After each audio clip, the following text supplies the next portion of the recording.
Sober up. COVID-19 respects no national borders, no social bounds, no political systems, and no cultural values. It hits us just as hard. It levels the world. Facing the pandemic, it is not what happened matters. It is how we respond. For almost a month, it infected thousands in Wuhan in a day, and every hospital bed was occupied. Now, empty beds and closed wards in the city. How did China make it? It is nothing new, but it's worthy to know. According to an initial WHO report, an infected person appears to spread it to an average of 2.6 people. And after 10 generations of transmission, with each taking 5 or 6 days, that one initial case has spawned 3,500 in matters of days.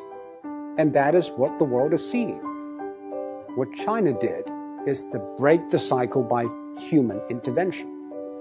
The scale unprecedented in history. Extreme, draconian, and aggressive.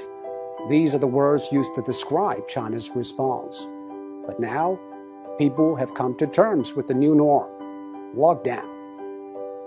Some people say, isn't that a violation of individual rights? Actually, the balance between individual rights and public safety is always an ever-changing equation. After 9/11, all the airports in the world began to impose draconian safety checks on passengers, and people accepted it because we traded a little of our freedom for the greater good of the public.